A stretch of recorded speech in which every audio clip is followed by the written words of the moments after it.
ശിരോവസ്ത്ര വിവാദത്തിൽ കോൺഗ്രസിന്റെ കുളം കലക്കലിന്റെ ഒരു ഓഡിയോ പുറത്തു വന്നിട്ടുണ്ട്. 13 വയസ്സുകാരിയായ ആ കുട്ടിയുടെ പിതാവിന്റെ ഓഡിയോ. ഈ വിഷയവുമായി ബന്ധപ്പെട്ട് ഒത്തുതീർപ്പിന് ഇറങ്ങി പുറപ്പെട്ടത് ഹൈബി ഈഡനും മുഹമ്മദ് ഷിയാസുമാണ്. DCC പ്രസിഡന്റും എറണാകുളം ജില്ലയുടെ MP. പിന്നെ കോൺഗ്രസിനെ സംബന്ധിക്കുന്നിടത്തോളം എറണാകുളം ജില്ല എന്ന് പറഞ്ഞാൽ അവരുടെ ഒരു ഈറ്റില്ലമാണ്. അവിടുത്തെ ക്രിസ്ത്യൻ ഭൂരിപക്ഷത്തിന്റെ വോട്ട് കഴിഞ്ഞ കുറെ കാലമായി ഞങ്ങളുടെ വോട്ട് പെട്ടിയിലുള്ളതാണ്. സ്വാഭാവികമായിട്ടും ആ മേഖലയിലേക്ക് ഒരു പ്രശ്നം വന്നാൽ ആരോടൊപ്പമേ അവർക്ക് നിൽക്കാൻ പറ്റുള്ളൂ. 10 വോട്ടിന് വേണ്ടി ന്യായത്തിനും നീതിക്കും അപ്പുറമല്ല. വോട്ട് കിട്ടുന്ന ആ ബേസ് ഏതാണോ ആ ബേസിനോടൊപ്പമാണ് നിന്നതെന്ന് ആ കുട്ടിയുടെ പിതാവിന്റെ ശബ്ദരേഖയിൽ കൃത്യമായി വെളിവാകുകയാണ്.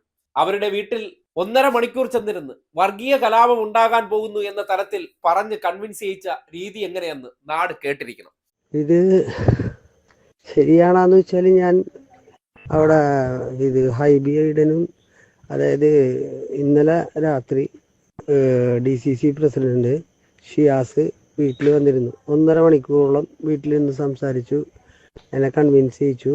അവിടെ വർഗീയ പ്രശ്നം ഉണ്ടാകാൻ സാധ്യതയുണ്ട്, അതുകൊണ്ടാണ് കുട്ടീനെ തട്ടുവിടാണ്ട് വിടണം, തട്ടുവിട്ട് പിന്നെ വേറെ പ്രശ്നങ്ങൾക്കൊന്നും ഇതാക്കാൻ നിൽക്കരുത്.